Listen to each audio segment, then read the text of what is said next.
It was the 50s. Music has undergone dramatic changes. Hit records were no longer recorded only by singers with trained voices accompanied by an orchestra. Every day, some small group of 3 or 4 people with a wild name and a song with a good rock beat would set a record in the top 100 Billboard. Some members of the older generation and many parents were convinced that this new music was the invention of the devil himself. Elvis was Satan. His apostles included Buddy Holly, Bill Haley, Chuck Berry, Jerry Lee Lewis, Eddie Cochran, Carl Perkins, and many others. There were some doubts about Ricky Nelson. He really sang rock, but from a good family. Luckily, Ray Reynolds' parents didn't think rock music was evil. They supported their son as he formed a 3-piece band with guitar, drums, and bass. Ray did vocals and guitar. Jim Robbins played bass and Larry Couch was the drummer. The boys lived in the same area, went to the same school, and attended the same church. Above all, they were good friends and talented musicians. They played a lot of socks, teen towns, and wherever possible. They performed hits of the time mixed with original songs written by Ray. They named their group Ray and the Renegades. They tried to copyright the band name, but Ray saved copyrights to your songs. The boys didn't get rich, but they were doing pretty well for high school students. They played during breaks in theaters, parties, stores, etc. There was even one bar that organized events to allow the band to play there. Band members were not allowed to be anywhere in the bar except on stage. They could accept tips, but could not accept any drinks. Even wheels no. The owner assured them it was legal, but the parents were concerned about it. No one was arrested, so what the hell? Playing in a bar prompted the band to make an important musical decision. Most of the bar's patrons' requests were for country songs. Out of necessity, the boys began adding country songs to their repertoire. Ray also began writing country songs. They still played pure rock for young people and teenagers, but in the bar mostly played country. At other sites, it turned out to be a mixture. The bar was their highest-paying gig, except for one, which was in its own category. That unforgettable concert took place in a grocery store. The store was hosting a news roundup on a canned food brand. The store manager agreed to pay each group member $20 for a full day of play. When the store opened that morning, the band positioned itself at the meat counter and began to play. After they had only played a few songs, which took about 15 minutes, the manager told them that he would have to cancel the show. The unionized butchers threatened to quit if this non-union band continued to play. It didn't matter that they were a group of teenagers, they were not a union group. The manager apologized to the guys and, even better, handed each band member the agreed-upon $20 bill. The amount was $60 for 15 minutes of music. Do the math. For a group, that's the equivalent of $240 an hour. Not bad at all. Ray was not popular with girls during his freshman and sophomore years. He managed to get dates and often had a girlfriend, but girls didn't demand his attention. The same can be said about Jim and Larry. When the Renegades started to become popular, so did the boys. They didn't understand it, but they definitely liked it. Girls who had previously ignored them were now openly flirting with them, especially during and after the performance. It was some kind of inexplicable mysticism or charm that gripped women. They seemed to be in awe of guys who could evoke applause from the public. The boys knew that nothing had changed for them, either mentally or physically. They were no different from the guys who were not paid attention to either last year or the year before. The only difference was that their music touched the minds of so many girls. Admittedly, the Renegades were small potatoes in the music world. If they attracted so much female attention, what would it be like for Elvis, Ricky, and Jerry Lee? This must be damn confusing. Years later, Ray was in a Vegas casino watching an Elvis impersonator perform in a small room. Elvis had been dead for years, but plenty of guys pretended to be him. This guy didn't have a band or backing singers. He simply sang along to the ready-made karaoke-style music. His costume looked good, and he had Elvis move well, but his voice missed the mark by a mile. However, a dozen or more women were watching him and cheering their asses on. When he finished, several of them ran up and kissed him. Ladies, This is not Elvis. It's not even a very good Elvis impersonator. However, they fawned over him and kissed him as if he were a real person. Ray was amazed again. This old mysticism he had noticed many years ago was still alive and well among the female population. He still didn't fully understand it. Enough of this jumping forward back to the 50s and the renegades. When school ended, the boys made a mutual decision to try for a career in music rather than pursue further education or a profession. They recorded several demo recordings of songs written by Ray. He sent records along with sheet music to various publishers, hoping to attract famous stars to record his songs. He received a large number of contracts from publishers, but only 3 of his songs were recorded. They were all so-called B-side songs. In other words, they were on the other side of the blow. The guy who owned and ran the recording studio was Billy Bride. He became interested in the Renegades and began sending some of their records to local radio stations. If they were well received and received inquiries, he would press 500 records and sell them through a local record store. If the record sells out, he will place another order. 4 Renegade songs managed to sell 1,000 copies. Not a gold mine, but not chopped liver either. Billy also became a booking agent for the Renegades. In addition to the local performances he gave them, he also secured appearances at the National Barn Dance in Chicago and the Louisiana Hayride in Shreveport. They became semi-regulars at the Cowtown Jubilee celebration in Kansas City. At first, everything looked pretty good. They made a decent living doing what they loved. They bought an old school bus and converted it into their road bus. As always, quite a few girls were fascinated by the glamour. Usually both Jim and Larry would leave with a girl in tow. Often they were taken on the bus to show off their sketches. Ray had the most willing and ready fans around him, but he didn't want to take advantage of them. It was just something in his soul and a voice in his head that set him on a different path. If he left with one of them, then with 2 or more he went out for burgers and fries. That's exactly the kind of stud he was. He was looking for something meaningful, not something cheap and tasteless. He found something meaningful in it when they played at an upscale party. He saw her there. Everything about her caught his attention. Moreover, she seemed to be very enthusiastic about music. She stood and cheered with more enthusiasm than the other girls she was with. She was blonde, seemed very passionate about music. She stood and clapped with more enthusiasm than the other girls she was with. 2 brunettes and 1 redhead were sitting at the table with her. Ray was more than ever looking forward to meeting her after the show. When the show ended, he was surrounded by a group of girls as usual. 2 brunettes and a redhead were among the group, but he saw the blonde go to the table with treats and sit on a chair alone. At the first opportunity, he apologized and said that he needed to go to the toilet. He headed in that direction, but turned towards the place where she was sitting. He sat down on the chair next to her. She was even more attractive up close. She was impeccably beautiful. He ordered a Coca-Cola and decided to take a chance. "You probably didn't like our show," he muttered. "Why did you decide so?" she retorted. "Well, the girls you were sitting with came to meet us, and it seems our music just made you want to go get drunk." She laughed, saying, "I already know you, Ray Reynolds." "If I met you, I would remember it," he replied. "I didn't say I met you, I said I knew you. I've read every article written about you, I have all your notes, and I know you're destined to leave this town and end up in Nashville or maybe in Hollywood. I haven't met you until now, but I know you." With that, she extended her hand and said, "My name is Sharon Brown. I'm probably your biggest fan, but like I said, you're going to leave here and go to stardom.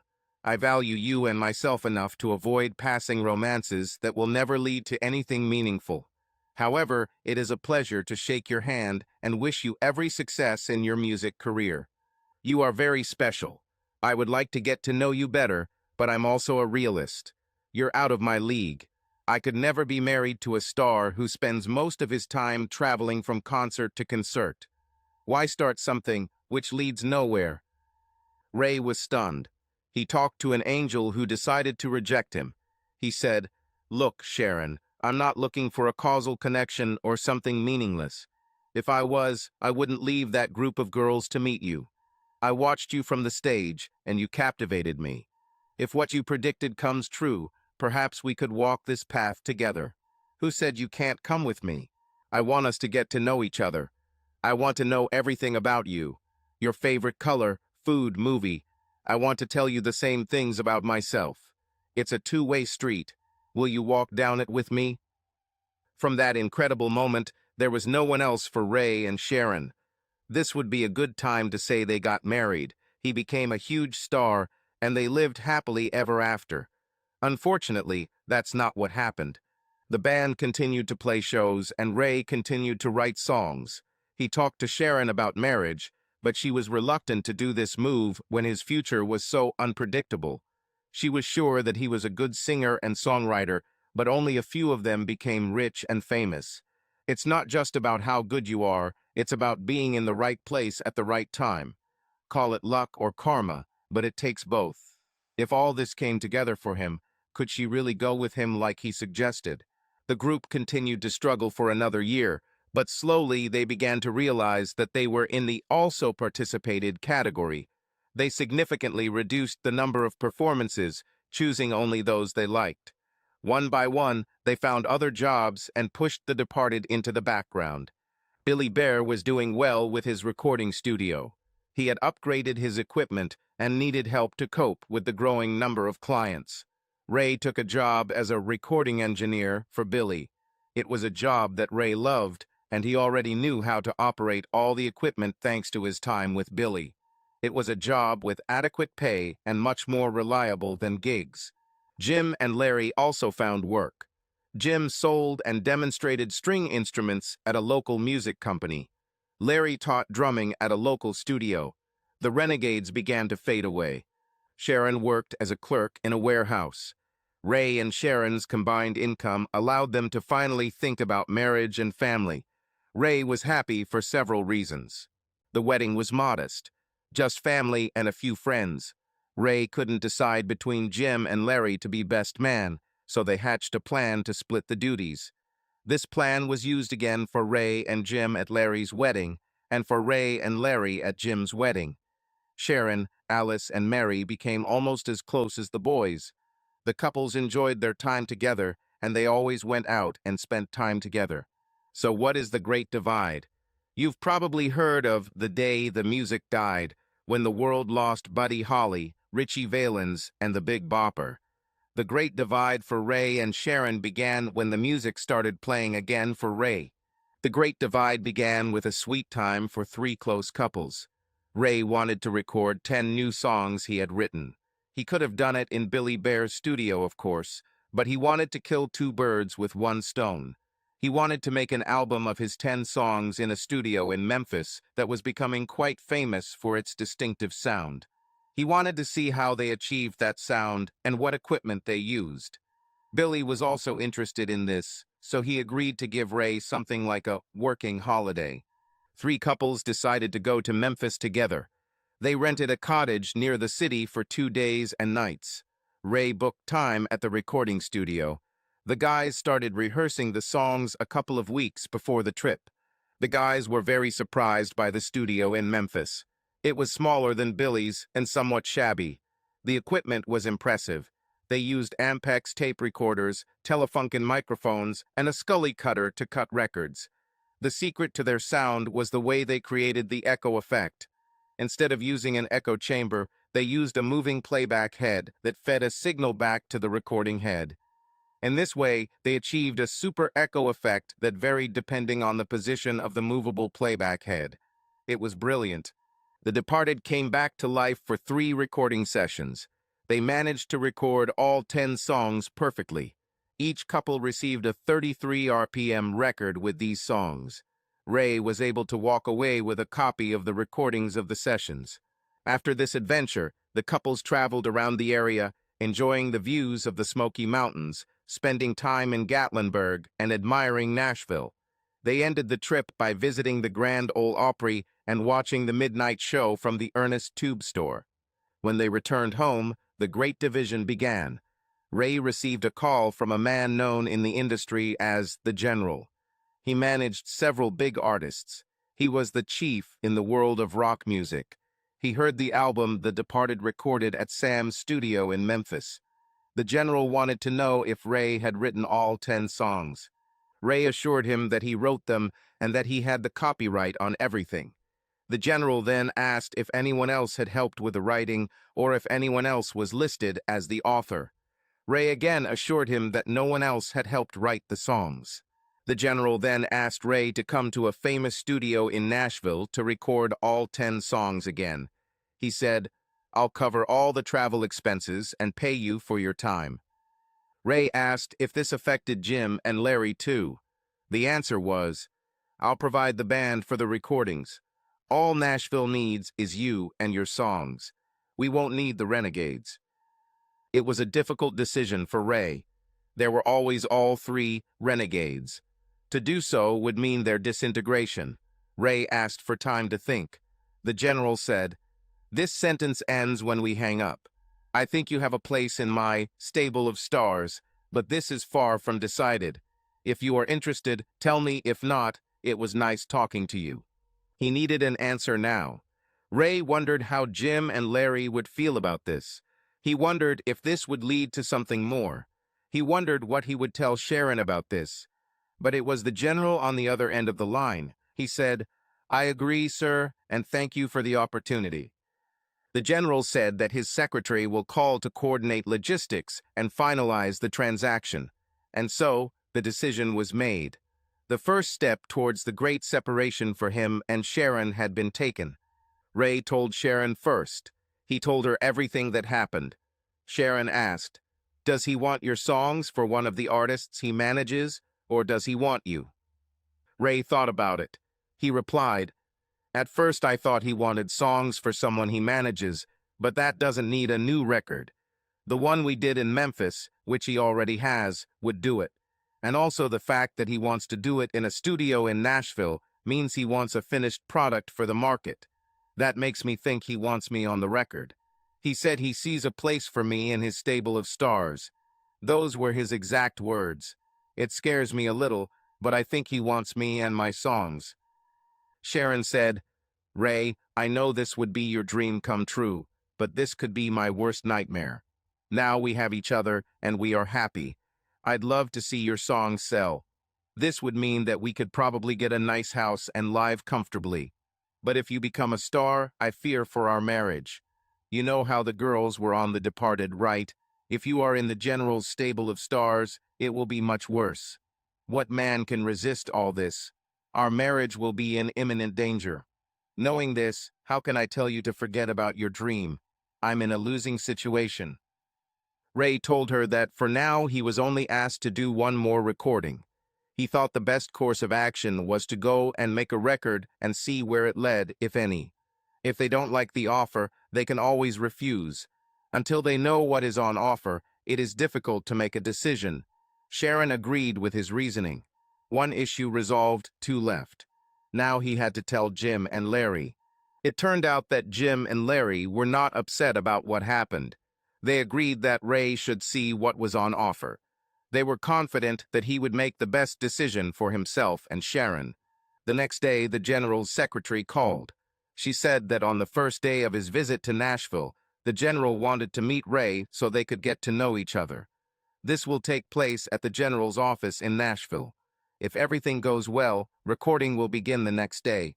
The recording will be appreciated by the label and the General's people.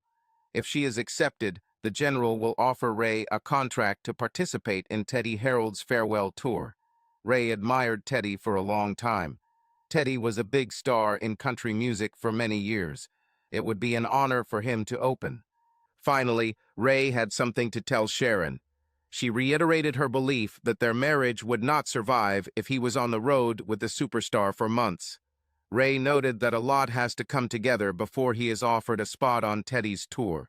He suggested they take it in stages, knowing they could quit at any time. She asked, "Are you saying I can veto the tour?" Ray said, "I say we'll discuss it and make a decision together." Sharon was pleased with this. When Ray's plane landed in Nashville, A young woman was waiting for him. In her hands, she held a sign with his name. She took him to the general's office. After a few minutes of informal conversation, the general told Ray a popular Nashville story. When Hank Williams showed his songs to publisher Fred Rose, Fred didn't believe Hank had written them himself.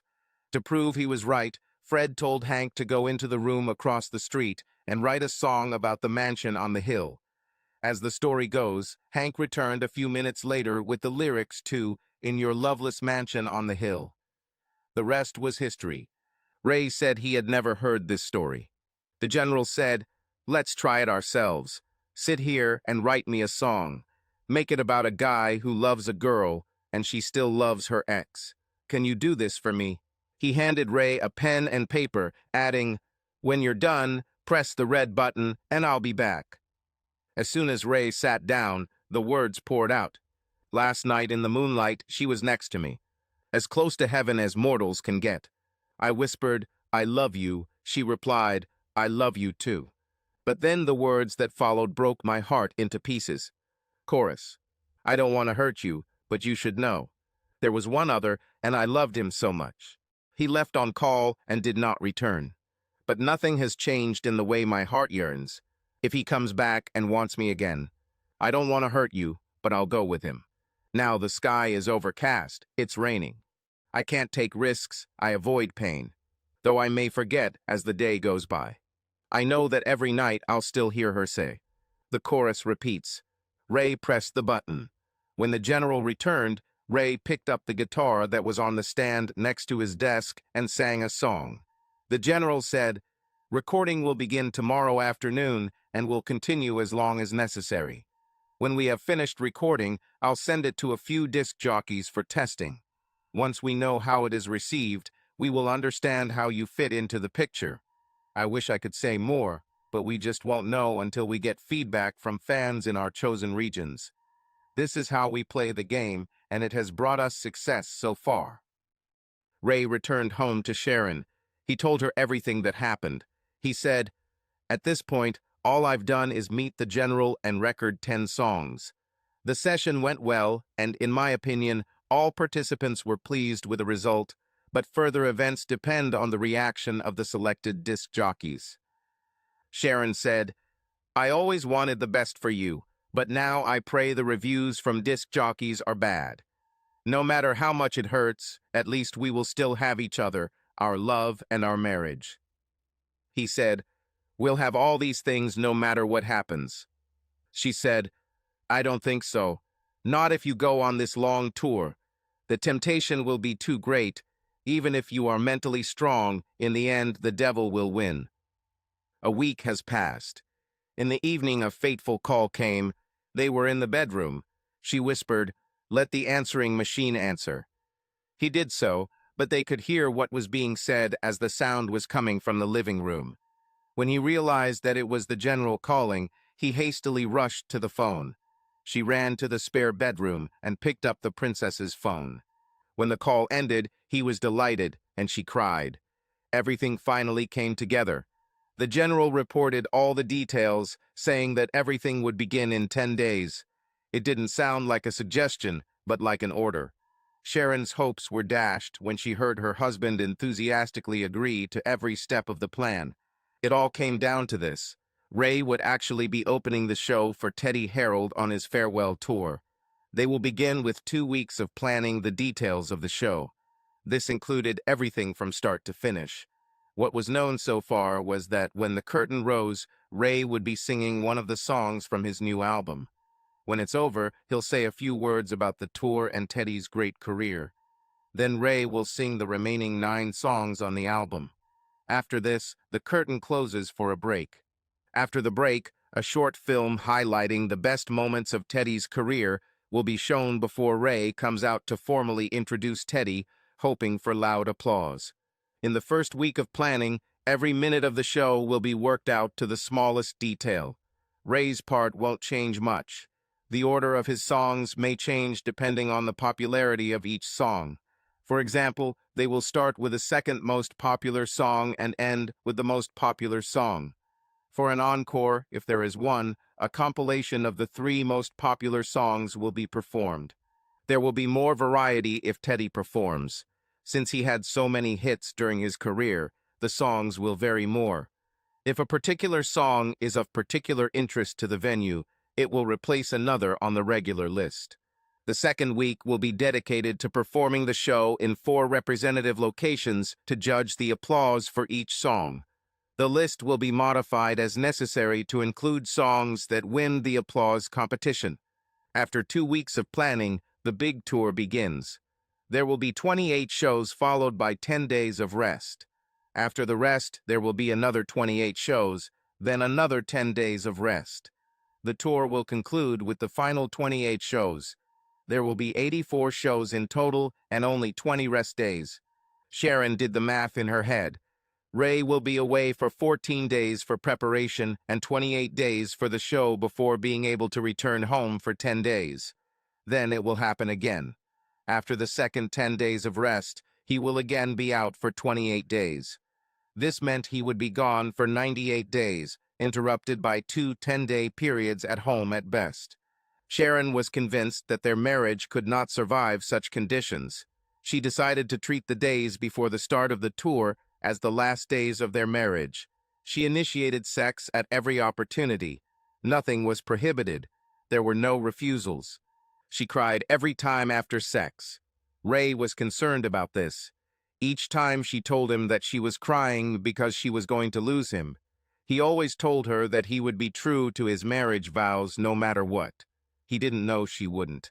It all started on the Monday following Ray's departure on Sunday.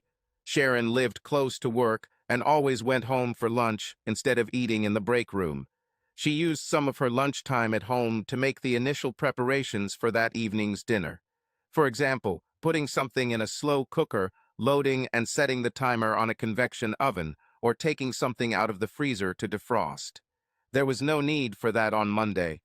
Cooking for one is another level. So she packed lunch and ate in the warehouse break room.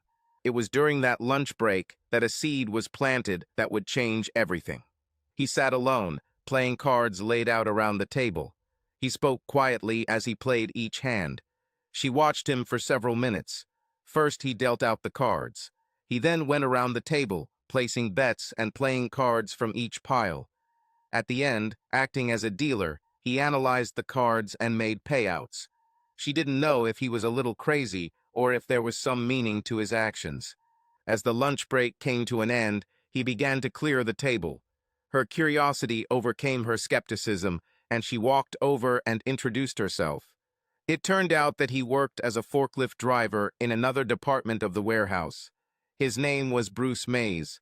He wasn't as attractive in appearance as Ray, but she still considered him above average. They spent a few minutes talking, which was pleasant. It turned out that he was taking a casino dealer training course. He played each hand and evaluated the results like a dealer. He planned to leave his warehouse job and move to Las Vegas as soon as he completed the course. When the bell rang, they shook hands and returned to their jobs.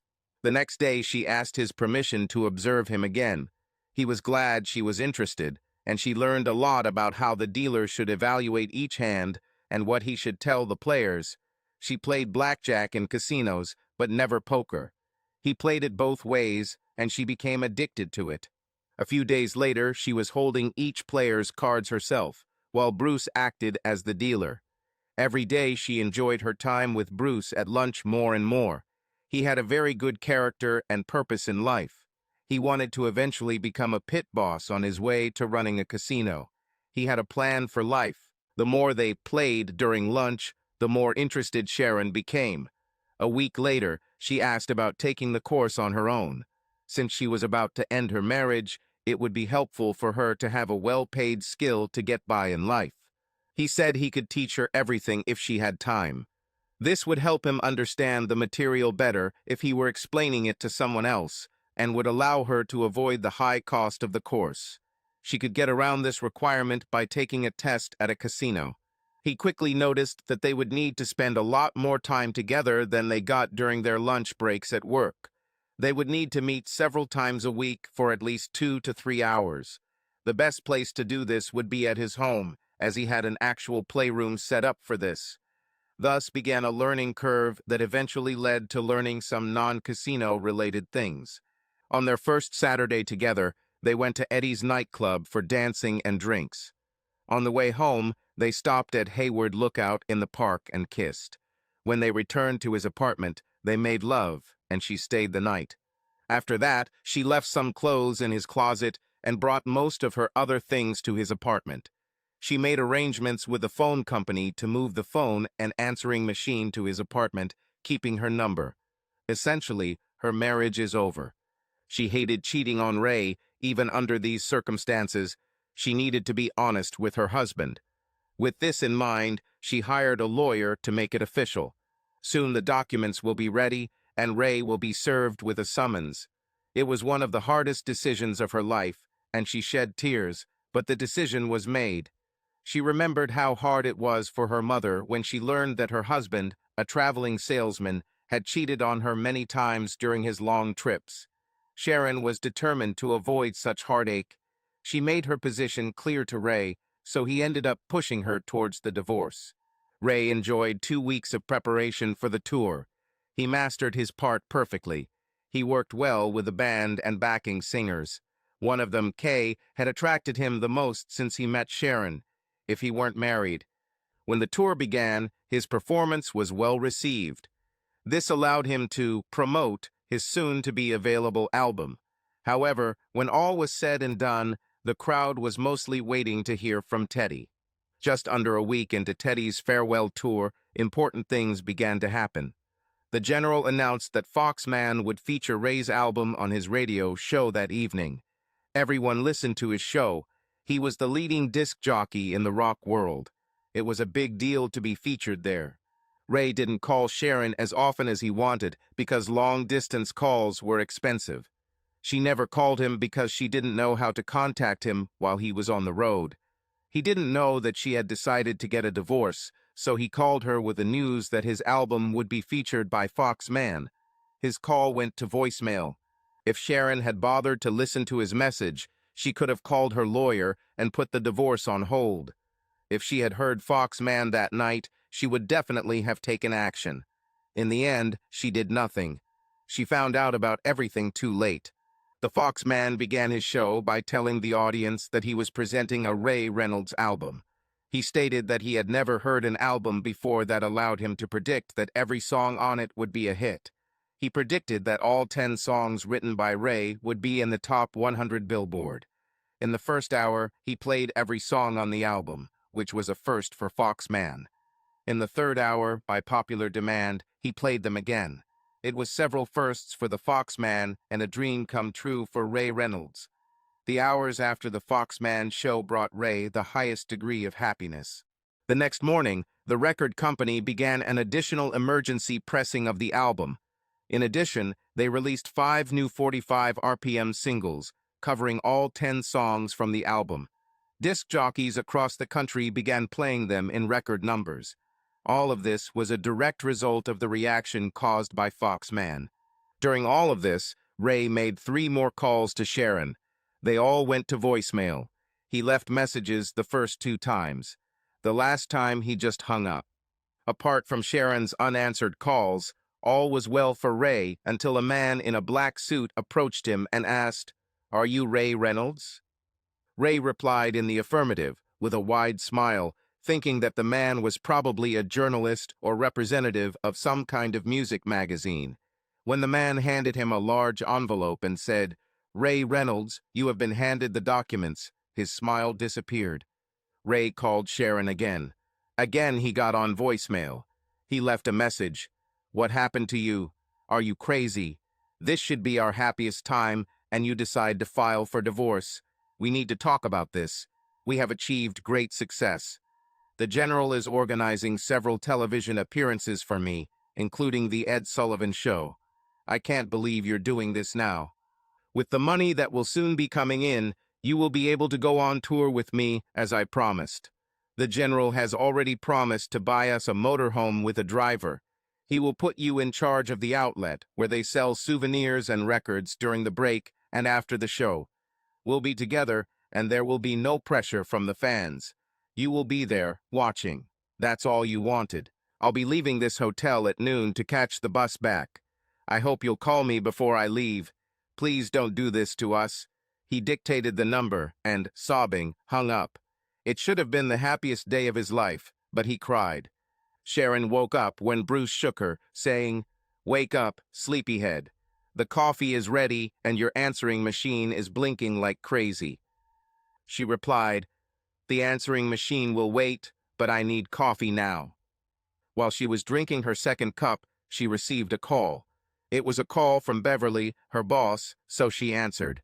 After the hello, Sharon sat listening in stunned silence. Beverly told her about the Foxman show and everything else. Sharon couldn't believe her ears. She told Beverly that her answering machine was not set up correctly and was answering calls before the phone rang. She said that she only noticed this in the morning and had not yet had time to listen to the messages. Beverly said, "I'll hang up and let you hear the good news. By the way, I'm not expecting you at work today. Probably never again. Congratulations." While she listened to Beverly, Bruce kissed her on the cheek and waved goodbye as he left for work. He didn't realize how important this call was, but Sharon knew. She called her lawyer before listening to the messages. The office wasn't open yet, so she left a message on the answering machine saying, "Stop serving Ray the divorce papers. I'm changing my mind. Make sure he doesn't get them." She started listening to all the messages. She received 5 calls from Ray. The first one told her the good news. The next 2 are his surprise where she is. One by one, he became more and more worried.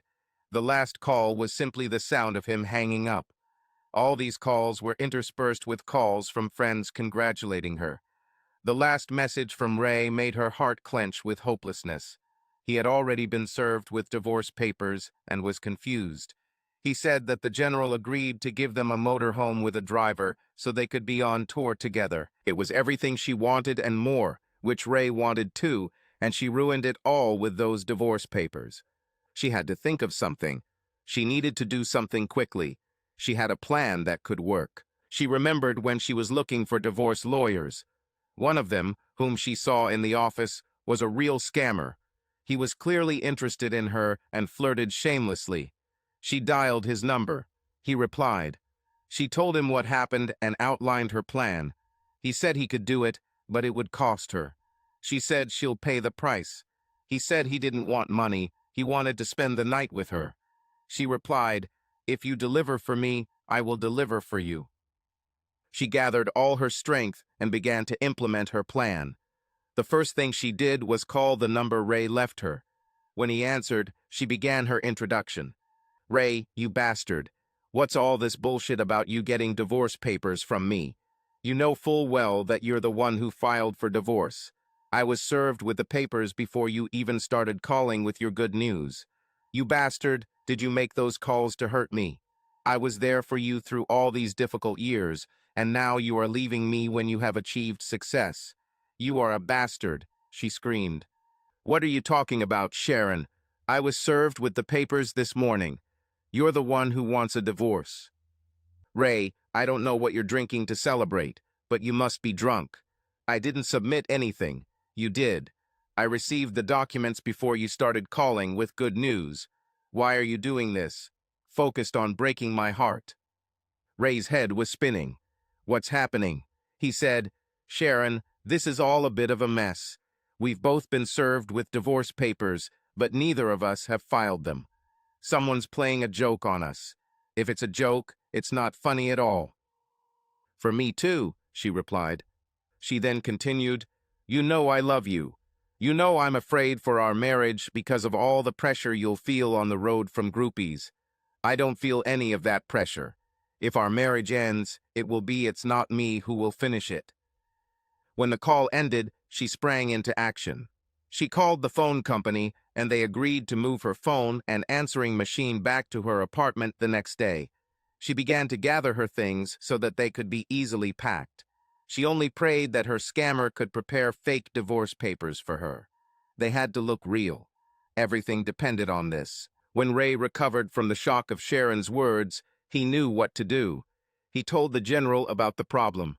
The general quickly became imbued with his concern and promised to find out everything to the end. He knew who to call. He will solve this riddle. If it was a joke, the culprit will pay a heavy price. Sharon's scammer was William Woods. He prepared documents that looked like a divorce petition from Ray to Sharon. He gave them to her, and she had to admit that they looked real. They were exactly the same as the documents her lawyer filed against Ray. She began to breathe a little easier. Ray's popularity grew rapidly every day. The crowds that used to tolerate Ray while waiting to hear Teddy changed completely. The show began to attract more young fans who were more interested in hearing Ray than Teddy. After all, Teddy was old news, and Ray had the best-selling album in the country. The general constantly kept his ear to the ground. He had to keep track of everything to keep up. He knew he needed to make changes to Teddy Harold's tour. The general had Ray start the show with a few of his hits. Ray would then begin to talk about the music stars who came before him and paved the way for all of today's performers. This led to Ray mentioning Teddy's contribution and how lucky everyone was to hear him again on the last tour. It culminated with Ray bringing Teddy on stage to applause. Then they sang Teddy's song together. As they finished the song, the spotlight remained on Teddy, who continued the conversation that Ray had started. Teddy would mention each of his songs and talk about how they impacted the overall music scene, and then he would sing the song. Teddy concluded his performance by announcing a short break, after which Ray performed his hits. After the break, Ray came out and performed the remaining 8 songs from his album. He also offered the audience previews of new songs that would be released soon. His performance caused thunderous applause, and the stage was covered with scarves. Why scarves? This is related to one of his songs. The words were, "While I was crying, she took out a handkerchief. I thought to wipe my tears, but instead she just threw the handkerchief at me." There was always an encore at the end. When this happened, Ray would bring Teddy out again, and they would sing one last song together, composed of lines from their hits. After the show, Ray always came out to meet fans and sign autographs. He often signed photographs and other souvenirs purchased during the break. But most often he signed Ray Reynolds scarves, which girls bought in record quantities. A significant part of the credit for all this belonged to the general. He recognized Ray's talent and used every opportunity to make money, including scarves. And Ray benefited from this.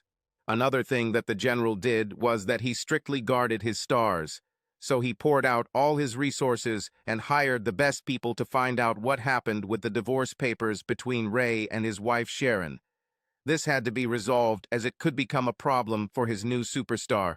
He had to protect Ray at all costs.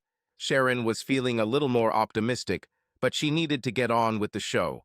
She needed to stay angry at Ray because of the divorce papers he allegedly filed. She should have continued to deny that she filed for divorce. She had to make sure he thought it was all a big joke. She was concerned, however, that the general had initiated an investigation. Sharon knew she needed to get back to her apartment. This was to be her last night with Bruce. Honestly, she should have spent it like her last night with Ray. Accordingly, she asked Bruce to take her to Eddie's nightclub. They haven't been there since their first date. As before, after dancing and drinking, she asked him to go to the Hayward Lookout. It was a repeat of their first Saturday, including sex in his apartment after that. The only thing that bothered her was that, as they were leaving the nightclub, she noticed a white Ford behind them. It was still there after a few turns. By the time they arrived at the observation deck, he was no longer visible, so she dismissed her suspicions. As they were leaving the site, a white Ford passed in front of them. She told herself it was just a coincidence. After all, white Fords are everywhere. The next day, she told Bruce that she had stomach pains and needed to stay home. After he left, Sharon packed her things and moved back into her apartment. That evening, when it became obvious that she had left, Bruce called her. The telephone line was on fire with his anger. He showered her with all sorts of insults. He said, "I spent hours training you so you could pass the Vegas dealer test. You were just using me. When your ex became a superstar overnight, you dropped me like a hot potato. Do you think he'll take you back?" He won't accept it, and neither will I, you pathetic gold digger. Just when Sharon thought things couldn't get any worse, she received a call from William Woods. He was ready to receive his payment. He said he wanted to spend the night at her apartment. Knowing that everything depended on the false documents he had prepared for her, and that their preparation was not without risk to him, she agreed to accept him into her bed for the night. She spent a disappointing night with a cheater. As he left her apartment the next morning, she noticed another white Ford parked across the street. It was too much of a coincidence.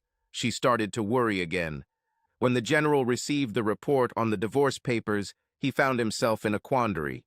His new superstar was looking forward to the upcoming break from his schedule so he could go to Sharon's house. Ray spoke to her every day now. He planned to take her with him for the rest of the tour. The general didn't want to ruin Ray's dreams, but reality is reality, and even superstars have to face it. The truth is the truth, and this truth was bitter. 3 days before the break in the tour, the general took Ray aside and, as discreetly as possible, showed him the results of the investigation into the practical joke with the divorce papers. First, the divorce papers filed by Sharon Reynolds were prepared by a licensed attorney and were legal in all respects. Her statement was filed with the court and is legal.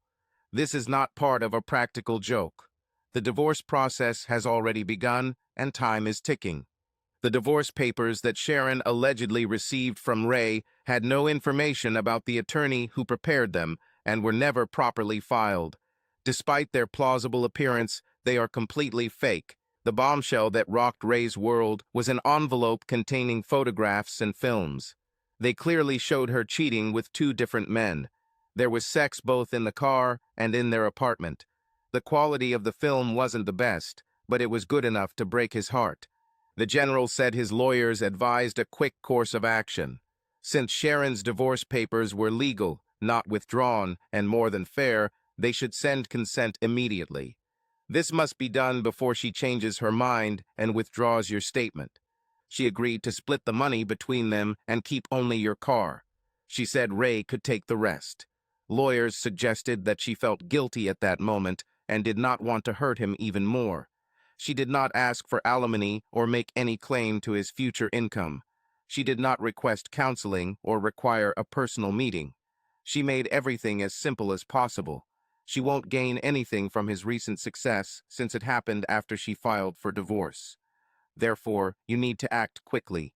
Tears flowed in Ray's eyes as he signed the consent document prepared by the lawyers. There was only one amendment. He insisted that she return to her maiden name. She will return to be Sharon Brown instead of Sharon Reynolds. The divorce was finalized and years passed. Ray's career was still going strong 5 years after the divorce. His admiration for Kay grew into friendship. Friendship grew into a relationship. The relationship led to an engagement. The engagement led to marriage. Marriage led to fatherhood, one of each. All this led to happiness. Over the years, Sharon tried to contact Ray many times without success. She finally booked a VIP ticket to one of his concerts. It was expensive, but she needed to see him. A VIP ticket guaranteed a meeting with the star. Yes, she met him. He shook her hand, saying, "Sharon, I can't believe you're a fan of mine." She replied, "Always have been and always will be. Can you take a few minutes to talk to me? Can we go out for a drink or something?" He said, "I'm married, Sharon. I doubt my wife would like me spending time with another woman. You of all people should understand that." She replied, "Take her with you. I'm not going to say anything bad. She will understand how happy she is when I hear what I want to say." He said, "As much as I love it, there's no time for that. We need to move on right after the team loads up our equipment. Plus, I need to talk to the rest of the fans. Thanks for coming." Her eyes filled with tears as he left. She decided that she would never attend his concerts again. She had all his notes and read all the articles about him. She tried to keep up with his distinguished career. She dated several men, but never got serious with any of them. She lived in constant regret. She remembered crying for hours after seeing photos of his wedding. Kay looked so happy, as did Ray. There were photos of their motorhome too. It was great. He didn't tour as much anymore, but when he did, his whole family was with him. The family was the embodiment of happiness. Sharon knew it could be her, traveling with him on his great tours. If she had trusted her husband, none of this would have happened. Hell, if she had waited just one day before serving Ray those disastrous divorce papers, she would have known that she could travel with him, and there would have been no divorce. It would have been her in the camper van with him, not Kay. She's everything there still would be Sharon Reynolds, not Sharon Brown. She would be the mother of his children. She would be pleased and a complete person, not this anxious and broken woman she sees in the mirror every day. She missed the opportunity to share his fantastic life in just one damn day. Timing is everything. Subscribe to our channel so that your love doesn't cheat on you, and go ahead and listen to the next story, because this story is nothing compared to the next one. If you're under 18, don't even think. Click to the next one. Click to the next one. Click to the next one.